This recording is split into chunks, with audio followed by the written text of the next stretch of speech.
البدع والأهواء، أهل البدع العقائدية وأهل البدع السياسية. نقول بيننا وبينكم السلف، بيننا وبينكم الكتب، كان فيقول البدع بيننا وبينكم.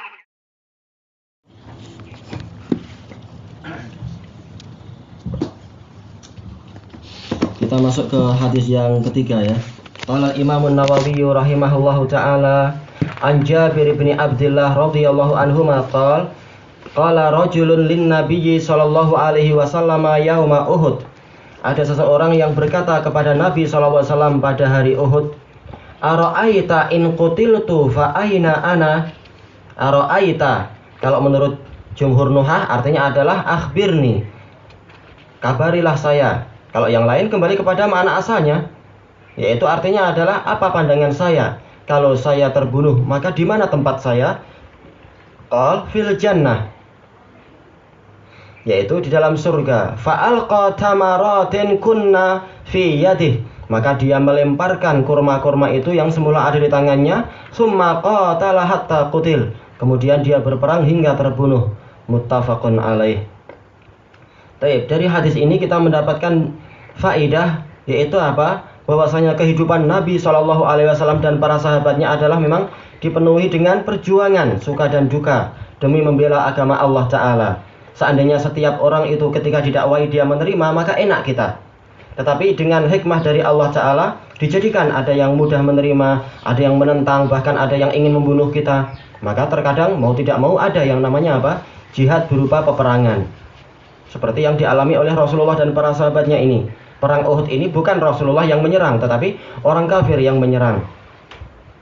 Maka Rasulullah dan para sahabatnya menyongsong keluar dari benteng Madinah istilahnya, menuju ke wilayah yang namanya Uhud.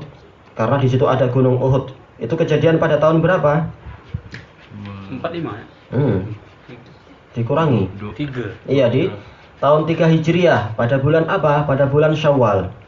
Jadi orang-orang sedang gembira-gembira, ternyata Rasulullah dan para sahabat berperang karena musuh mendekat. Kemudian kita lihat di sini bahwasanya para sahabat ini bertanya kepada Rasulullah Shallallahu Alaihi Wasallam. Ini menunjukkan apa? Bahwasanya amal itu harus dilambari dengan ilmu. Apa itu? Al ilmu qabla al qawli wal amal. Ilmu itu harus ada sebelum apa? Ucapan dan perbuatan. Sebagaimana ucapan Imam Ibnu Al-Qayyim rahimahullahu ta'ala di dalam Miftah dari Sa'adah, al-ilmu imamun lil amal wa qaidun lah. Ilmu itu adalah pemimpin bagi amalan dan yang membimbing amalan. Wal amalu mu'tamun bihi, dan amalan itu adalah yang menjadi makmumnya. Maka sebelum sahabat berbuat, dia bertanya dulu, kalau saya terbunuh di mana saya? Rasulullah mengatakan fil jannah. Ini menunjukkan Rasulullah walaupun beliau manusia biasa, tetapi beliau mendapatkan wahyu dari Allah Ta'ala. Qul innama ana basyarum mithlukum yuha ilayya. Aku memang manusia seperti kalian, tetapi aku mendapatkan wahyu. Baik. Dan ini menunjukkan apa? Itla'u ala Rasulillah SAW ba'dul mughayyabat. Yaitu Allah Ta'ala menampakkan kepada Rasulnya beberapa perkara yang gaib. Rasulullah tahu kalau orang ini akan terbunuh, maka dia akan masuk surga dalam situasi yang semacam ini. Padahal di kejadian tersebut dalam perang Uhud ada orang yang dia terbunuh tetapi tidak masuk surga. Sahabat mengatakan apa? Dia adalah min ahlil jannah. Ternyata Rasulullah mengatakan ama innahu min ahlin nar. Dia termasuk penduduk neraka. Siapa itu? Si Qusman. Kenapa? Karena ketika dia ditanya sebelum dia mati, dia ternyata perangnya bukan karena Allah tetapi hamiyah, yaitu apa? Fanatisme kelompok, fanatisme kabilah. Makanya rugi, sama-sama mati tapi ternyata dia matinya di dalam neraka. Ini menunjukkan bahwasanya tidak setiap orang yang terbunuh di medan perang dia pasti mati syahid, dia pasti masuk surga dan sebagainya. Makanya sahabat ini tanya, gimana kalau saya terbunuh sekarang, saya di mana? Padahal dalil-dalil tentang jihad sudah banyak. Ketika Rasulullah SAW mulai pindah ke Madinah itu dijelaskan tentang keutamaan orang yang mati syahid dan sebagainya. Tapi sahabat ini tanya secara khusus, kenapa? Tidak semua orang yang terbunuh di medan perang itu mati syahid. Sebagaimana sabda Rasulullah SAW, dan nanti akan kita lewati insya Allah pembahasan khusus hadis-hadis tentang masalah itu. Ma min maklumin yuklamu fi sabilillah illa ya'ti yaumal qiyamati ka aghzari ma kanat wallahu a'lamu man yuklamu fi sabilih. Tidak ada satu luka pun yang terluka di jalan Allah kecuali nanti dia datang pada hari kiamat seperti warna yang seperti kondisi dia ketika dia terbunuh itu. Betul-betul darahnya mengalir dengan deras, warnanya juga warna merah. Tapi Allah Ta'ala mengatakan, wallahu a'lamu man yuklamu fi sabilih. Dan Allah lebih tahu siapa yang terluka di jalannya. Karena banyak orang yang terluka tetapi dalam keadaan niatnya lain. Tayyib. Kemudian dari sini kita tahu keutamaan orang yang terbunuh di jalan Allah. Bukan sekedar terbunuh di medan perang, tapi kalau syaratnya adalah fi sabilillah, yaitu dia akan mendapatkan surga. Walladzina qutilu fi sabilillahi falayutira a'malahum sayahdihim wa yuslihu balahum wa yudkhiluhumul jannata arrafaha lahum. Dan orang-orang yang terbunuh di jalan Allah itu Allah Ta'ala tidak akan menyia-nyiakan amalan mereka. Allah akan membimbing mereka dan memperbaiki amalan mereka. Membimbing mereka yaitu sudah masuk, sudah di alam kubur, kemudian diperbaiki kualitas amalnya, kemudian dibimbing untuk masuk surga. Taib, itu adalah kondisi orang yang terbunuh di jalan Allah. Fala yudilla a'malahum, Allah tidak akan menyia-nyiakan amalan mereka. Taib. Dan dalil tentang masalah ini banyak. Masalah masalah orang yang terbunuh di jalan Allah.